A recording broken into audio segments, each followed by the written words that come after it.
The Clue, Fleming Stone Mysteries, Book 1, by Carolyn Wells, narrated by John C. Winson. Chapter 1. The Van Normans. The old Van Norman mansion was the finest house in Mapleton.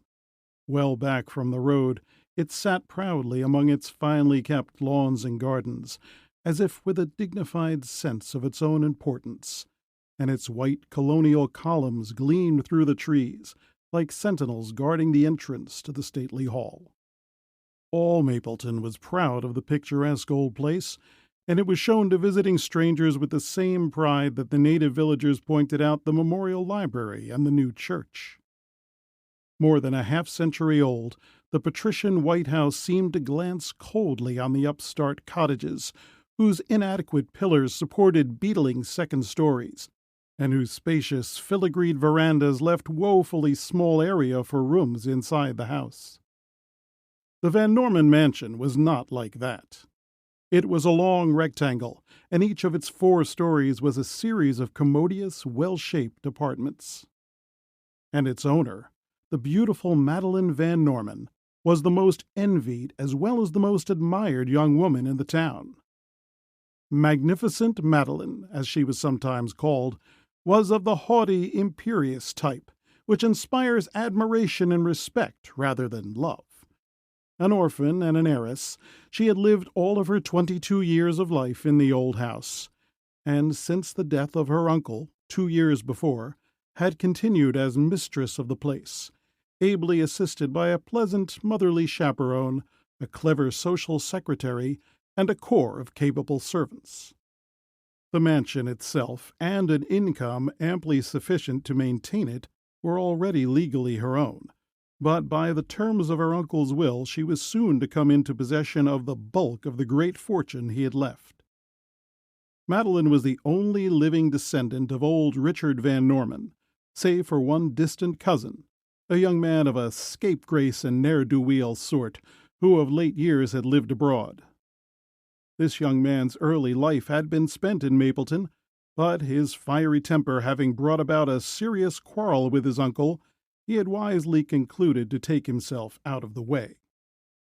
And yet Tom Willard was not of a quarrelsome disposition.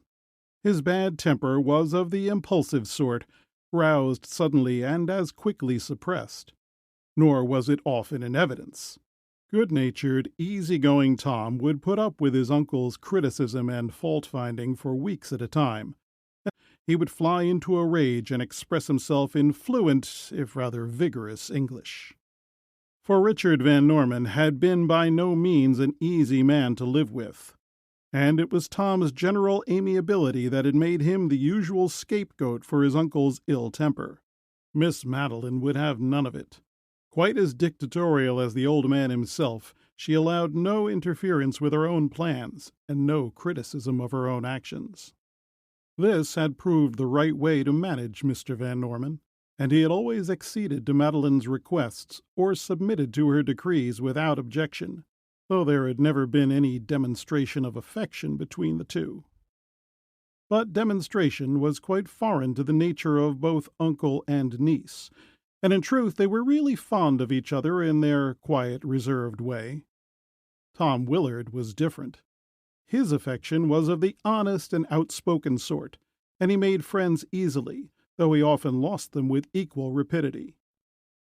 On account, then, of his devotion to Madeleine, and his enmity toward young Tom Willard, Richard Van Norman had willed the old place to his niece, and had further directed that the whole of his large fortune should be unrestrictedly bestowed upon her on her wedding day, or on her 23rd birthday, should she reach that age unmarried.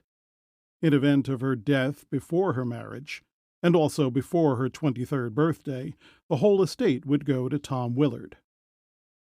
It was with the greatest reluctance that Richard Van Norman decreed this, but a provision had to be made in case of Madeleine's early death, and Willard was the only other natural heir.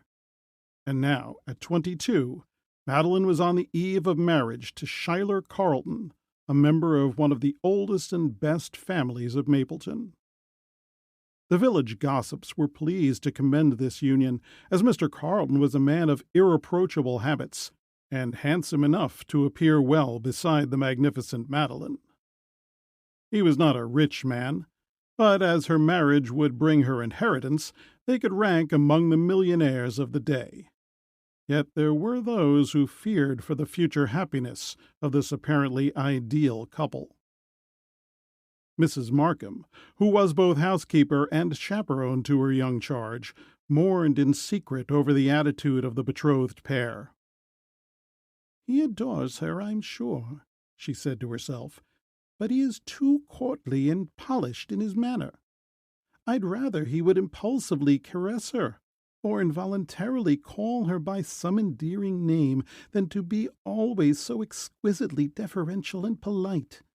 And Madeleine must love him, or why should she marry him?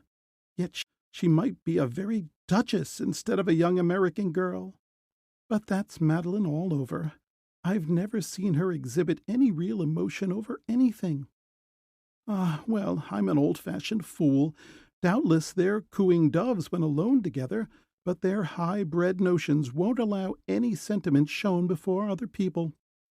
But I almost wish she were going to marry Tom. He has sentiment and enthusiasm enough for two, and the relationship is so distant it's not worth thinking about. Dear old Tom! He's the only one who ever stirs Madeleine out of that dignified calm of hers." And that was true enough. Madeleine had inherited the Van Norman traits of dignity and reserve to such an extent that it was difficult for anyone to be a really close friend. She had, too, a strange little air of preoccupation, and even when interested in a conversation would appear to look through or beyond her companion in a way that was discouraging to the average caller. So Miss Van Norman was by no means a favorite with the Mapleton young people in a personal sense, but socially she was their leader, and to be on her invitation list was the highest aspiration of the village climbers. And now that she was about to marry Schuyler Carleton, the event of the wedding was the only thing talked of, thought of, or dreamed of by Mapleton society. Madeleine, who always kept in touch with Tom Willard by correspondence, had written him of her approaching marriage, and he had responded by coming at once to America to attend the ceremony. Relieved from the embarrassment of his uncle's presence, Tom was his jovial self, and showed forth all the reprehensible attractiveness which so often belongs to the scapegrace nature. He sometimes quarreled with Madeleine over trifles. Then, making up the next minute, he would caress and pet her with the privileged air of a relative. He was so glad to be back among the familiar scenes of Mapleton, and he went about the town renewing old acquaintances and making new ones, and charming all by his winning personality. In less than a week he had more friends in the village than Schuyler Carleton had ever made. Carleton, though handsome and distinguished-looking, was absolutely without personal magnetism or charm, which traits were found in abundance in Tom Willard. The friends of Schuyler Carleton attributed his reserved, almost repellent demeanor to shyness, and this was partly true. His acquaintances said it was indifference, and this again was partly true. Then his enemies, of whom he had some, vowed that his cold, curt manner of speech was merely snobbishness, and this was not true at all. His manner toward his fiancée was all that the most exacting could require in the matter of courtesy. He was markedly undemonstrative in public, and if this were true of his behavior when the two were alone, it was probably because Madeleine herself neither inspired nor desired terms or acts of endearment. Tom's attitude toward Madeleine angered Carleton extremely, but when he spoke to her on the subject, he was gaily informed that the matter of cousinly affection was outside the jurisdiction of a fiancé. Tom, on his part, was desperately in love with Madeleine, and had been for years. Repeatedly he had begged her to marry him, and she knew in her heart that his plea was prompted by his love for herself, and not by any consideration of her fortune. And yet, should she marry another, all hope of his uncle's money would be forever lost to Tom Willard.